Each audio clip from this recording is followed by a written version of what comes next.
Empower Radio presents The Farkas Files, an exploration of energy, metaphysics, and the paranormal with David Franklin Farkas. The Farkas Files.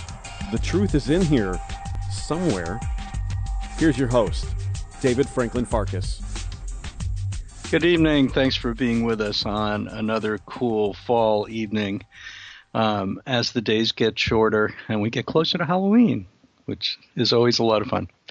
My guest tonight is Bishop Kristina Rake, who has that wonderful combination of being very spiritual and doing spiritual work, but also being a theologian and a science geek.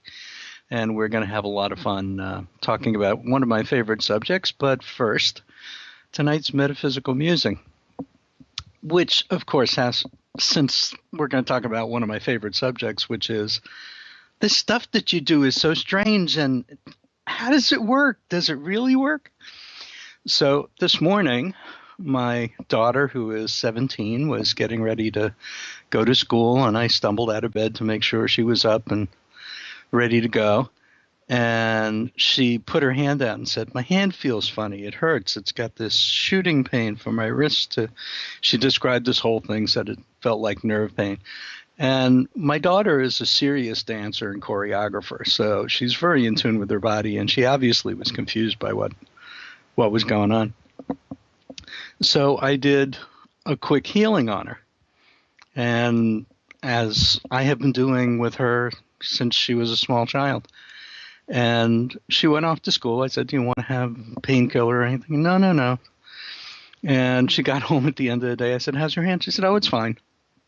To which my response was, "Son of a gun, this stuff works." And we had a good laugh. And that's one of the things that I always say to skeptics is, well, yeah, I understand that it doesn't make sense to you, but what do you do with the results?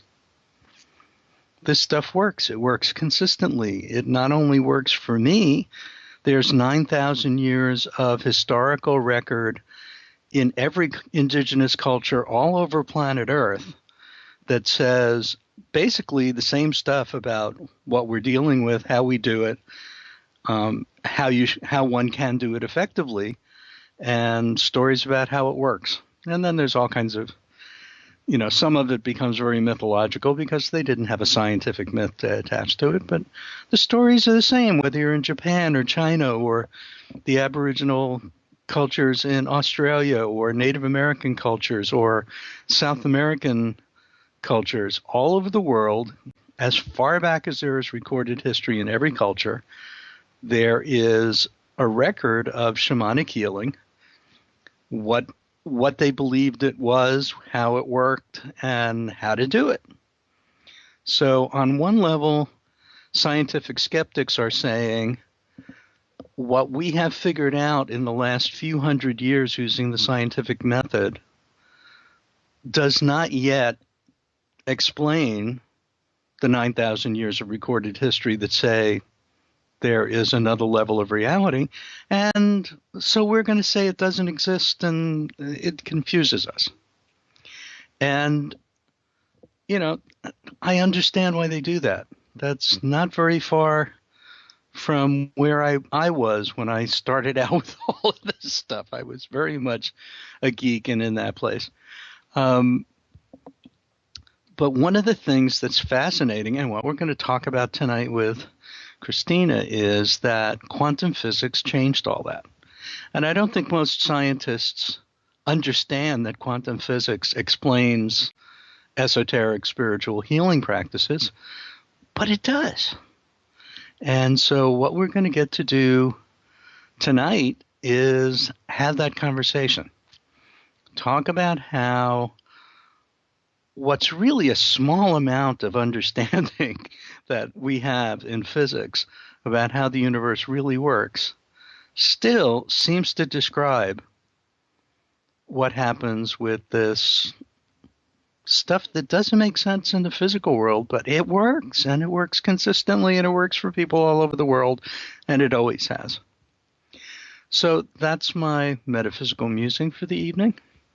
And we will go right into our conversation with Bishop Kristina Rake. How you doing tonight, Kristina? I'm well, Dave. Thank you. How are you? I'm very good, and it's so good to meet you. We've been friends online for a while, um, and our personalities are very similar, and we have the same level of sarcasm, so we've been giving each other a hard time. Sarcasm is an art, and we practice it well. Absolutely. And so we have this wonderful conversation that we will have about science, but I always ask my guests, what are you doing now? But also, how did you get here? What was your path? Because the path may look different, but the path is the same for everybody. It had its ups and downs and didn't go it's never linear, and it never is the way that you thought it would be. So I'd love to hear that story. Oh, sure. Very quickly, and I'll drive it towards what we're talking about tonight. I am a psychic medium. I did not know that for 35 years. I didn't know how I could do what I could do. Right. Until you finally run into somebody who can explain it and go, oh, yeah, this is this and this is that. Exactly. And as I wended my way through religion, I could describe myself as a charismatic and Holy Spirit, but it was a while before I used that term. But growing up, the paranormal, haunted house, perfectly normal for me. I had zero religious upbringing. I was baptized in the Catholic Church to appease my mother's guilt, but we did not go. We went once a year on Easter, and I always wondered why they told the same story every time we went to church. And I wanted to know why my mother could get a cookie from the guy in the dress and I couldn't. So that was my understanding of religion. As I grew up, I felt a very strong calling towards theology, religiosity. When I was 12, I wrote a 14-page sort of systematic theology, and it was a story of a man wending his way through different worlds until he got to heaven. I had not read Dante yet, but it was remarkably similar.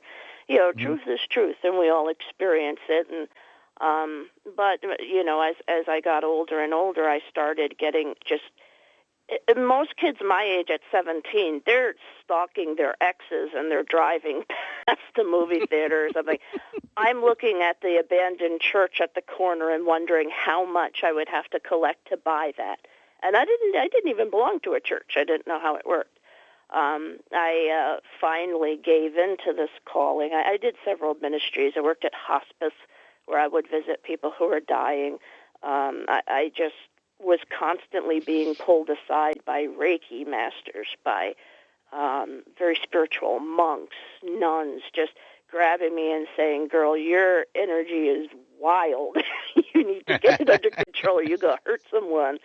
But as I started to move on the road to, I'll call it conversion, towards more organized faith, I have a sort of a love-hate relationship and an attraction-repulsion with organized religion because the theology can be so beautiful, and yet the church structure, because it's made up of people, can be so hideous. Mm-hmm. And, I eventually went to seminary, began my master's, which, God willing, I'll finish this year. It's been 12 years. It's a work in progress. And because of moves and marriages and such. But I converted to Catholicism, and I just plunged myself into ancient Christian theology and found that I loved it. I was a teacher of Scripture and everything. I did not go to Mass, though. Mm-hmm. I would stand out in the narthex getting chairs for people, talking to people who were crying, because deep in my heart I realized that this faith in Trinitarian Christianity and in Christ is about being Jesus, not worshiping Jesus, locking him in that pretty gold box that we did every day. I kept hearing him screaming, "Let me out." Yeah. But I taught people who were converting to Catholicism. So I met people from all faiths, and I had to learn how to explain things like eschatology or pneumatology, but not use old words, because that's boring, it's annoying. You need to be able to teach someone, the whole concept of justification by faith and stuff, but I always had to use analogies. Imagine a race, and you're starting it, you run through, and, that's how I had to do it. And in meeting them, one of the biggest obstacles I encountered was prayer. It makes no sense. When you think about it rationally, and that's one of my big things. I need to know how things work, and that has to make sense. I can turn the key in the car, and the car roars. Now, I don't need to know the specifics, but I know the car has an engine. You have to at least tell me that much, why something happens when I turn the key. So that's how I envisioned it with the people I was teaching. That's how I myself was trying to work through these theological concepts. And with prayer, why pray? All right? People are like, oh, because God wants you to ask him. Why? That makes no sense. He knows Right. what I'm thinking. If prayer is asking for things, it makes zero sense, because he's going to say no. He knows what I need. He's going to give it to me, whether I ask or not, and he knows what I'm thinking. What's the point? And then it was in arguing that with some very frustrated Catholics who were like, who are you? What is wrong with you? Right. That I finally, it hit me when I was reading a book about quantum physics written by Paul Davies, excellent man, called God and the New Physics. And I realized that prayer is something else. Prayer is actually interacting with reality at its most fundamental level and changing it. And when you talk about your experience, and yes, this healing works. And that's what I say to people who don't believe in prayer, who don't believe in God. Well, if you accept the proposition that, for instance, mathematics can predict and describe and even control the universe in which we live, why does that work? Why should a universe be describable at all? And then, that usually stumps people. But that's a very brief history of how I came to interest in this. I'm very much I'm a synthetic thinker. I want to reconcile what looks like a contradiction, but really isn't. I don't think there's anything that doesn't adhere to the laws of the universe. I just think it's hubris of science to say we know all those laws right now. Right. So. Right. And we'll go into it more, but scientific knowledge expands as the ability to measure things comes into being. Each new technological advance creates new science, because suddenly they can look at stuff they couldn't and measure things they couldn't. And that's the scientific method. So if something exists outside of, for example, the electromagnetic spectrum, or outside of the electromagnetic spectrum that we can measure, from their point of view, it doesn't exist. It will come into existence when technology catches up. Precisely, and what's interesting about that is, for instance, dark matter. Here's something they have to admit exists, but they can't measure it, and there's something out there, but we don't know what it is. Right. I love explaining to people that when they put everything together about dark matter and dark energy and how much of the universe is composed of the stuff that doesn't give off any frequency they can measure. That's why they call it dark. It doesn't give off anything that they can figure out. How much do you think that is? And they say, I don't know, 20% or something. Like, no, it's 96%.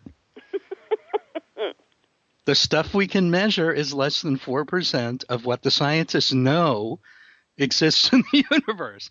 Now, once you start realizing that, there's a whole lot of wiggle room for other explanations.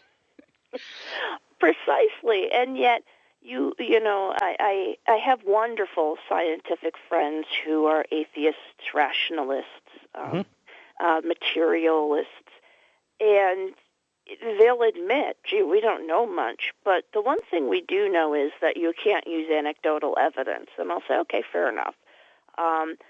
But there are some people who become so angry at you for even suggesting that science hasn't figured it all out yet. I think about poor Charles Fort, who dealt with meteorites. He wrote chapters on them because the astrophysicists, the astronomers, whenever something fell from the ground, it could have fallen in front of 100 witnesses. They say, oh, there was a whirlwind. If it came down to the ground, it came up from the ground. And you think about how wrong science has been through the ages, and, you have to say, guys, I really think maybe we should give ourselves a little more time, perhaps. And it's a process. It's an unfolding. And they're always one of my favorite quotes from NASA. They sent the probe out that went to the edge of the solar system, and they discovered that there's actually a membrane that encapsulates our solar system. Mm-hmm. There's something out there at the edge. And the quote was, "We thought we knew all the known unknowns, but we didn't know that there were unknown unknowns." Science is wonderful.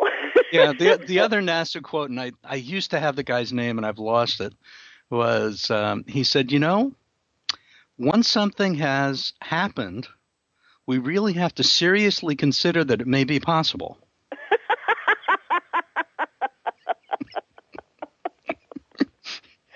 Oh, I love them. And those are the people who really have their heads screwed on straight, and they're going, look, we're on the fringes of science. We're going to run up against stuff we don't have explanations for all the time. Let's stop saying impossible and can't. And it's in front of our face. We don't understand it yet, but it's in front of our face. So, experience always trumps belief. And science is a belief system. Oh, absolutely. It is its own religion. And for a rationalistic, atheist, materialist, to sit there and say, I have it all. I have the syllogisms. I have, the logic. And, I often talk to people, I'm like, but logic itself is just a language. And it's not always right. I can do syllogisms to prove that, that TV is really an apple. It's something you could play with. And the core, I think, is what Einstein talked about so much, which is intuition is the basis of all of it. That you have to go into a state of consciousness in which you can get a new piece of information that comes into your mind without anything containing it or attached to it most of the time. And the difference between mystics and someone like Einstein, who clearly was a mystic, is that he could do the math. Mm-hmm. He had the science part of it. So he could – I love the fact that his whole concept of light and everything that he came up with about light started with what he called a thought experiment, because you can't call it a shamanic journey when you're a physicist. In which he went into an altered state of consciousness. He got quiet. He may have played his violin, whatever he did to shift his consciousness out of linear space and time. And he asked, what would it look like if I was sitting on a beam of light, traveling at the speed of light? And he had an experience of something. He has an experience responding to that question. And then he came back and started doing the math. Mm-hmm. So at 16, in a meditative state, he came up with something that completely transformed our understanding of science and the universe from a totally intuitive place. And if you look at, I'm sorry, go ahead. And that core of intuition, that knowing that the what Tesla also talked about, knowing that it comes from somewhere else, that it shows up in your head, but it's coming from outside and you're grabbing it. And now it's your job to figure it out, is very different from saying, we've got all this information, and out of that information, we are going to figure out no, we don't have all the information. A lot of it just comes unbidden in an intuitive flash, and then you can work it out. But there's new data you need. And the new data comes as intuition, however people get that. So when a psychic with very fine-tuned intuition, or a dowser who is accessing the same kind of information using a biofeedback tool, says, I can give you data. And it's consistent anecdotal data. You can create experiments from this consistent anecdotal data. They go, yeah, but it's anecdotal. No, forget it. Like, I want to scream and wring their necks. It's like, but I can do it here, and I can ask my friend in Australia to do it, and we get the same information. Mm-hmm. What are you going to do with that? Well, it must be a coincidence. Over and over again for 5 years. It's just a coincidence that it was coincidental. Right. In your world, it can't be done, and we do it all the time. So, either my experience is a hallucination, or yours is, or I'm lying, or you're just not listening. I never actually had those conversations, but I have them in my head all the time. I did talk to one really phenomenal physicist who was both a theoretical physicist and a lab rat. And, he patiently listened to stuff I was saying about what he was describing. And he sat back and said, we don't have any idea why what we see under the electron microscope is doing what it's doing. And your explanation is just about as good as anything we've ever come up with. I really have to scratch my head to think about what you're saying. And I was saying, have you thought about it being conscious, and did you ever think of talking to it? Which is a shamanic perspective. Everything is conscious. Everything is giving off information and will take information from you. So it's interactive.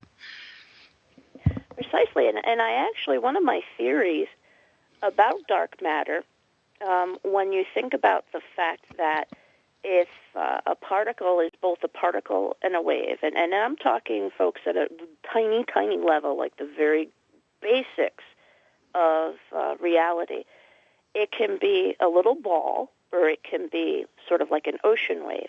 And before you decide that you're going to measure its mass or measure its wavelength, it's both. And right. Then when you look at it and say, I'm going to measure your mass, this little thing goes backwards in time in front of your eyes, collapses, and then becomes a particle. And the neat thing is, when you think about the universe, there's more space in matter than there is matter. An atom is 90% space. And with dark matter, when I think about that, and I think about the fact that these particles are actually communicating with the mind, I start to wonder if perhaps thought itself is a thing. It's not just a bunch of electrical synapses in my brain. And if thought is a thing, because we know that if you split a photon and it goes off into space, and now each of those pieces, one will rotate in the opposite way of the other. One will be clockwise, one will be counterclockwise, 5,000 miles apart. If you can't know which direction it's going until one of these people next to this photon decides, I'm going to measure its mass. So how did it communicate to the other and tell it, oh, you know what, I'm a particle and I'm going to the left? And does the other one know, I'm a particle and I'm going to the right? Hold that thought, because we're coming up on the break. And I want to give the phone number for people to call in and join the conversation, because I'm hoping there's a lot of questions out there. The number is 248-809-3475.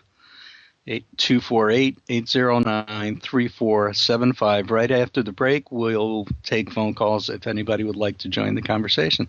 Kristina, tell people where they can find you online. What's your website? My website is my name, KristinaRake.com, KristinaRake. And my email address is on there. It's currently woefully under text, but if you give me a couple of days, it will get up there. We'll give it again. We'll be back in a few minutes here on the Farkas Files on Empower Radio.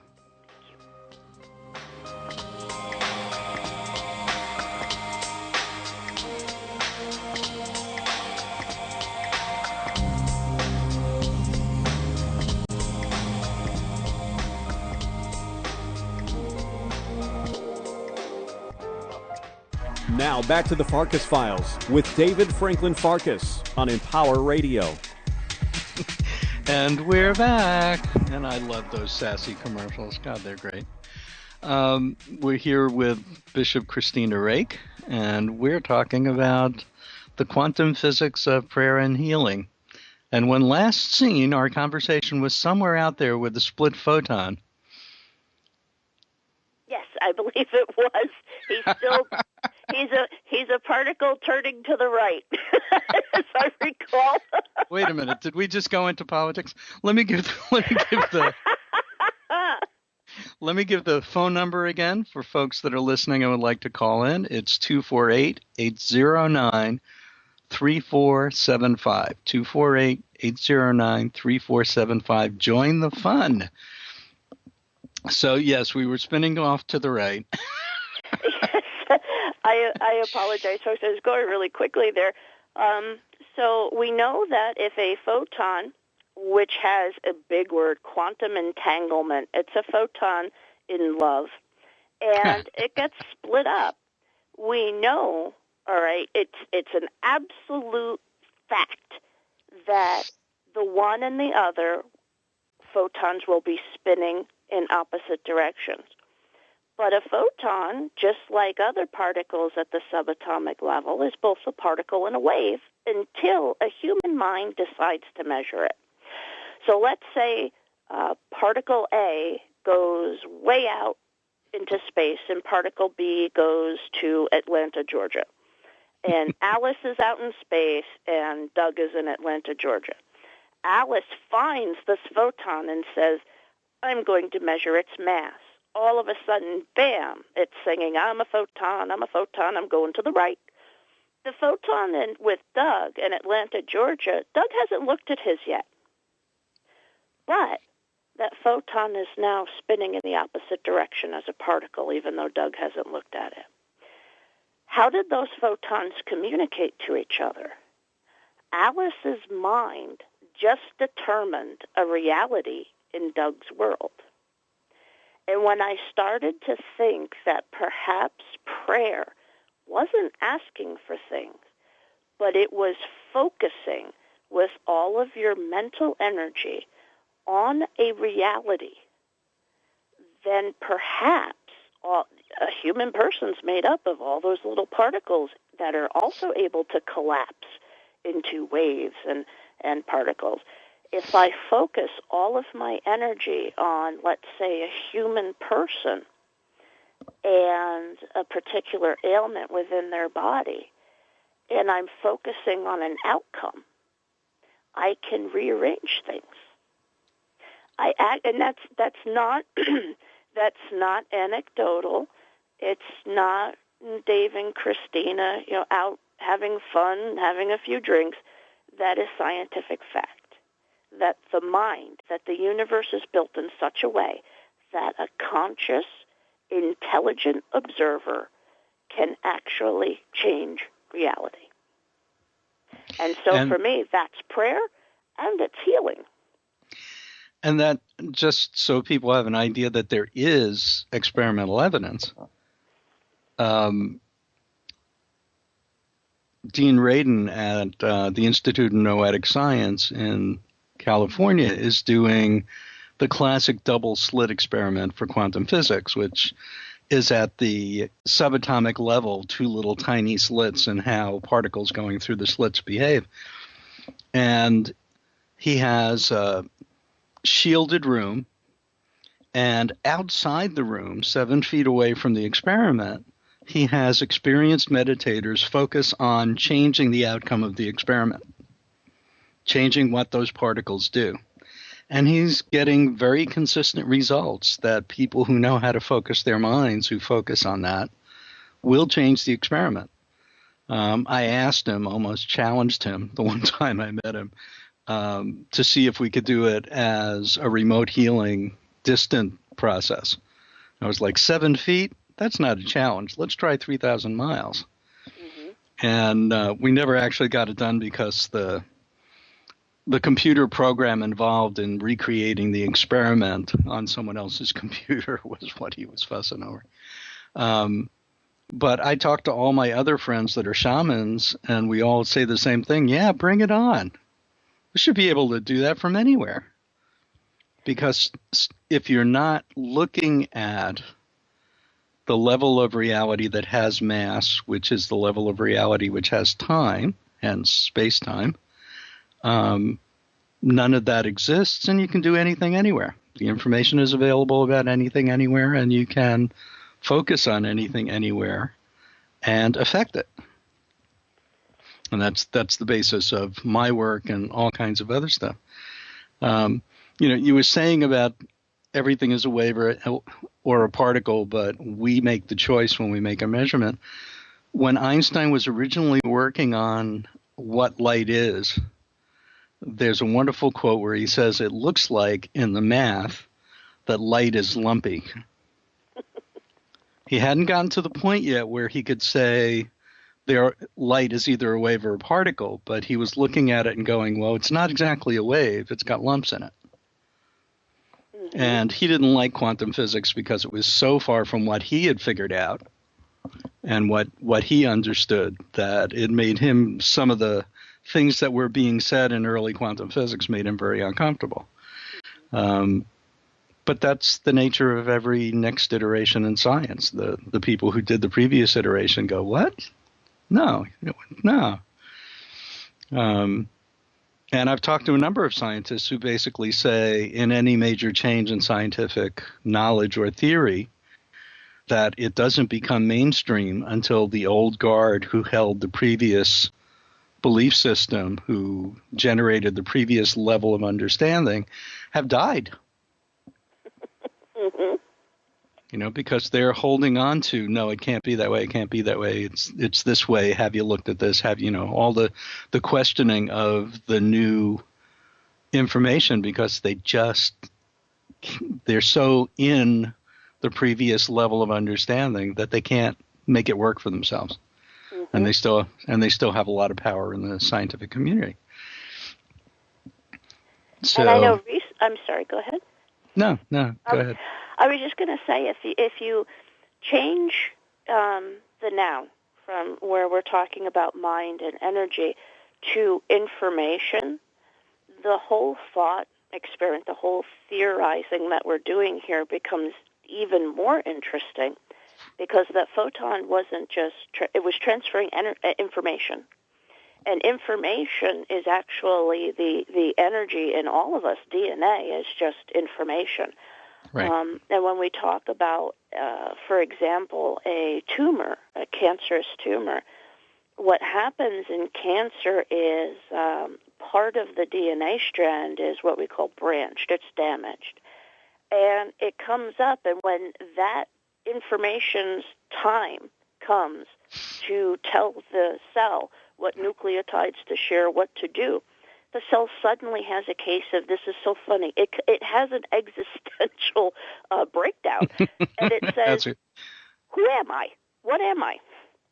And so it becomes a blob of nothingness, because it does not know who it is. It has no cellular memory. And what happens is, because the cells share the nucleotides, it bumps into the next guy and says, who am I? Who are you? And the other cell's like, good question, because they've shared the misinformation. And then a tumor is actually the loss of the information. We say they become undifferentiated. They don't know they're a liver cell. They don't know if they're a brain cell. They don't know what they are. And that's when you look at it from a healing perspective, what a shaman would do, what sort of a prayer warrior would do. And what I do in my own healing is a little different, but we all look into the body, and, we focus on that tumor, and we're actually, through prayer or meditation, we are telling the tumor what it is. It's our minds giving it information of be a healthy liver. Right. And there are so many different ways, which create different language, of somebody tuning into that. So since I work mostly on buildings and lands, one of the gifts I was given is I can see a grid that is the energy matrix of the land and or the earth, and I can see the damage as damage to this grid. So I can shift that damage so it goes back to its natural pattern. Well, at some point I started looking at living tissue, bodily tissue, to see if there was a grid and whether resetting the grid on the tissue in the human body would have the same kinds of effects it has in buildings. And the damage is coded differently. Instead of looking like it's shattered or broken, the damage looks like it's crushed or distorted. So the geometry is changed in a different way. But if you reset that geometry in the way that I look at it, because I'm a very visual person and that's the way I've learned to look at it, it's the same kind of thing. It's telling the body, this is what things are when everything is reset to normal. So go back to normal now. And it's very, very powerful work. It's very powerful work. And it assumes that there is a natural intelligence that you can communicate with that will pay attention and take those instructions and go, oh, I see what happened here, and fix it. DNA leaves, there are a number of experiments going back decades now. DNA leaves a trace of light on anything that will pick it up. So right now when CSI people look for traces of DNA, they're looking for the actual DNA physical matter. But there are experiments, and most of the experiments were done in the Soviet Union or in China. There's very, very little of it that's being done in the Western world because they're more open to it. They're willing to pay money for it.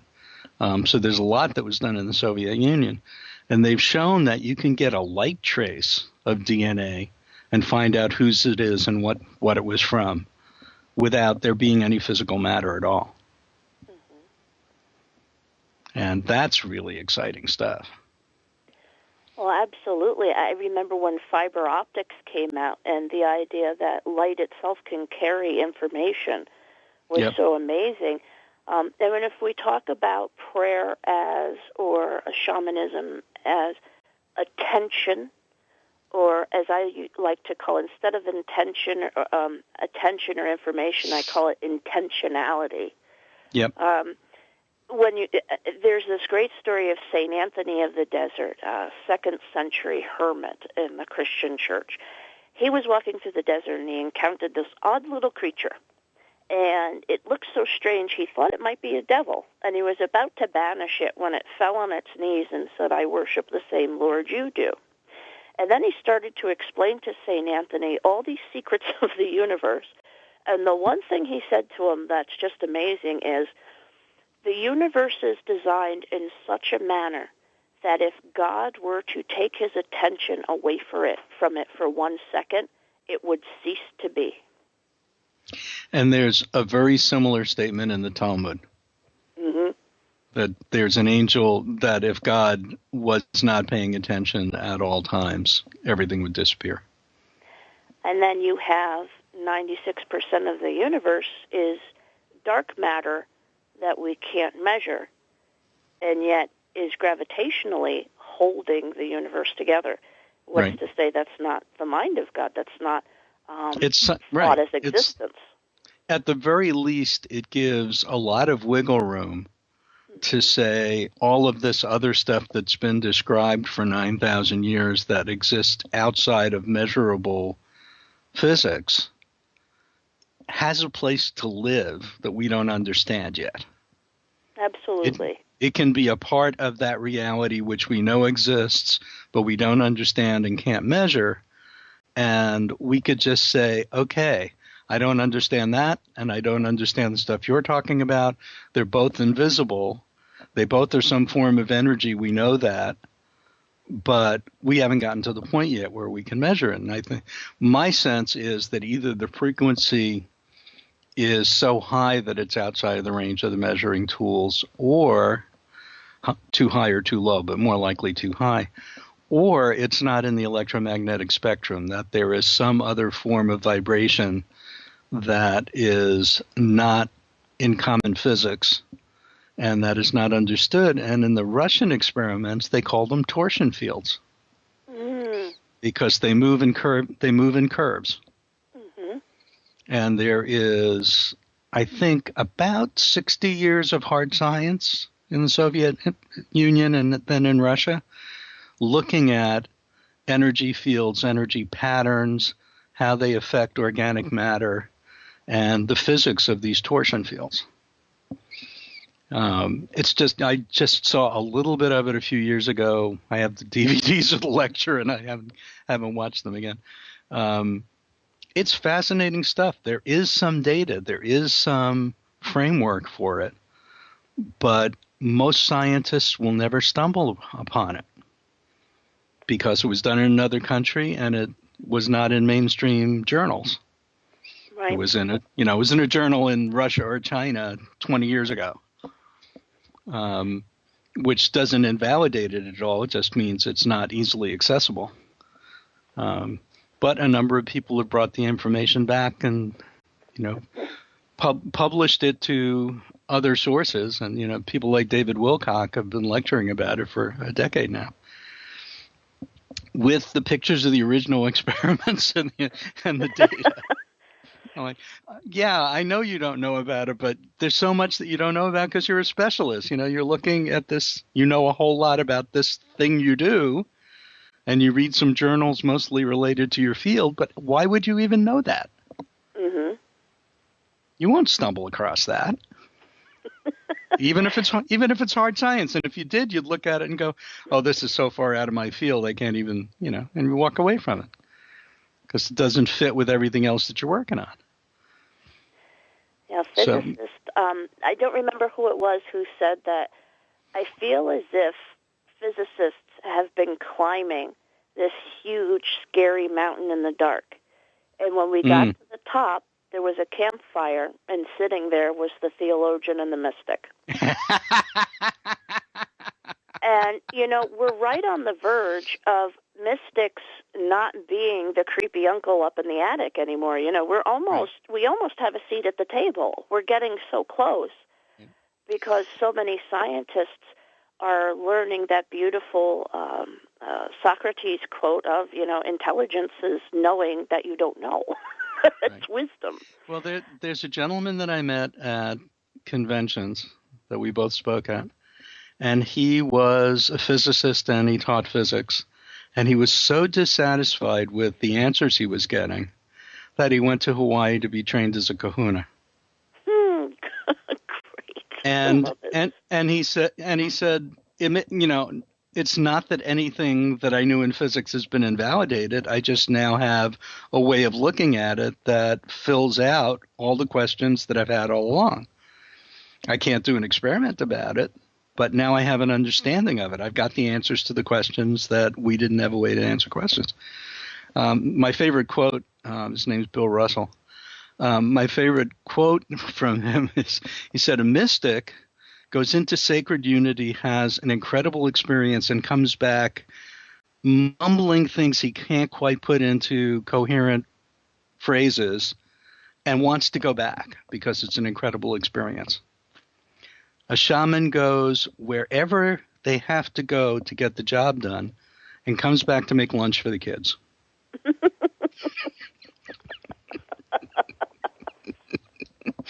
which describes my life completely. Is like, you just did what? Oh wait, I got to pick my daughter up.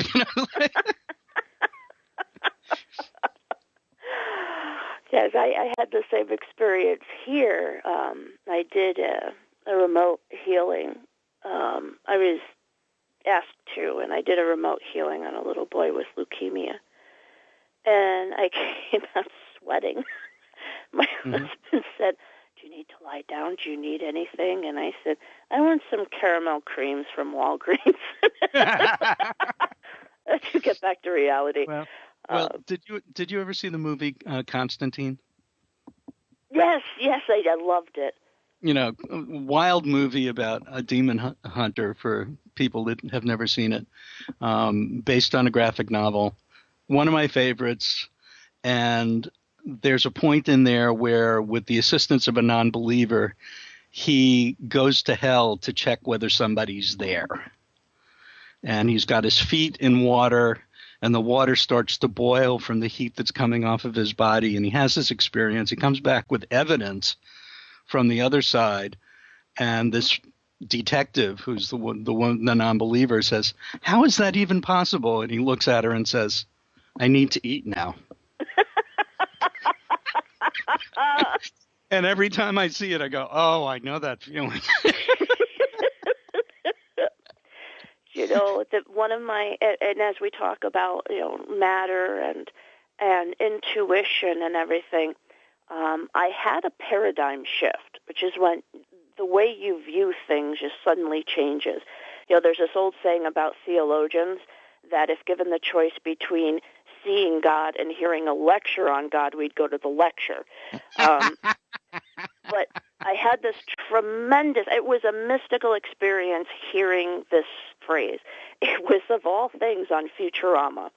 And one of the characters, the sarcastic, bad-talking robot, is cast out into space through a huge explosion. And because space has no gravity, he's going off into infinity. He can never stop. There's no resistance. And these little creatures form a civilization on his body. And they think he's God, and he's building things, and he's finding that he's, like, accidentally killing them. And then all of a sudden, a second civilization on his back starts saying that they don't believe he exists because they can't see his face, and the first civilization wants him to kill the infidels. And after a while, all of the little people kill themselves on his body.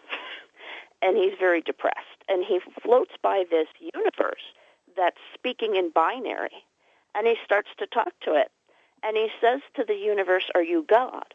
And the universe says, "It's plausible. I know everything and can do anything." And he said, "You know, what did I do wrong?" And this is word for word.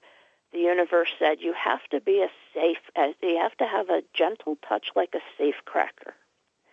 If you do too much, they will become dependent on you. If you do too little, they become despondent. To be God, you have to have a soft touch. And when you do it right, they're never quite sure that you did anything at all." I love that. I love that. And a perfect way for us to start winding down. Please tell people how they can get in touch with you again. Well, I'm going to give everybody my Facebook page. It's Fortiana Lady, Forteana, like Fortean, as in Charles Fort, Lady. And you can come like that page. If you can't find it, go to Dave's Facebook page, find my name, look for me on Facebook. Very good. And do you want to give the website? My website is my name, www.KristinaRake.com, KristinaRake.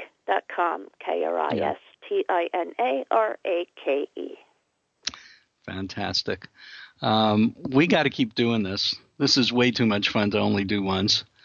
And I've already invited you back for the end of a series of shows that are just starting next week.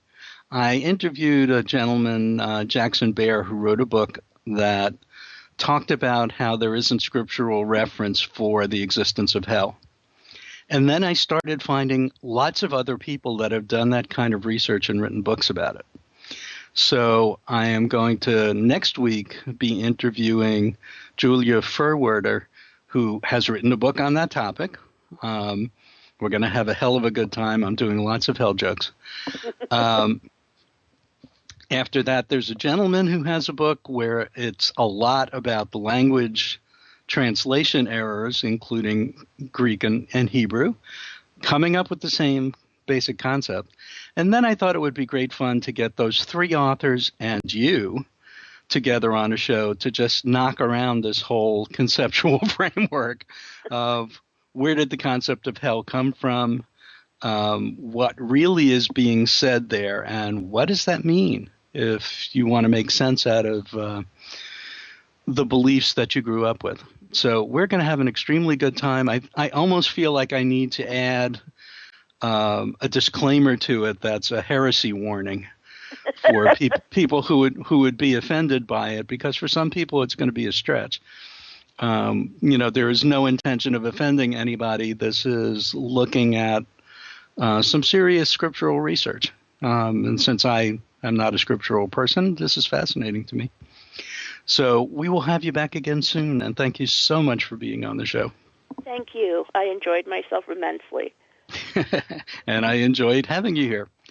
So if anybody is interested in what I do, especially after listening to some of this conversation, you can find my work at househealing.com. Cleverly hiding on the contact tab, you will find every conceivable technology for getting in touch with me, including a way to schedule an appointment for a 20-minute complimentary, no obligation reading and scan to see what's going on at your home or business or with you and how my work might be helpful to you. So I would love to do that with anybody that is interested. One of the things, and you can send me feedback there as well, I'm very curious what people would like to see on this show and how you feel about our doing things about Scripture versus doing this kind of stuff about science and prayer. So if you would like to give me feedback, again, you can do that either on my Facebook page, David Franklin Farkas, or on househealing.com. If you want more information about this show or to find the archives, go to thefarkasfiles.com. Isn't that catchy and easy to remember? And you will be able to get that. And if you know anybody that you want to have listen to a show that they missed, they can find the archive there and also on iTunes. So thank you so much for being with us. We always have a good time and go to interesting places with interesting people. And until next week, this is David Franklin Farkas for the Farkas Files. The truth is in here somewhere on Empower Radio. Thanks for being with us. And I'm David Franklin Farkas, and I approve this message.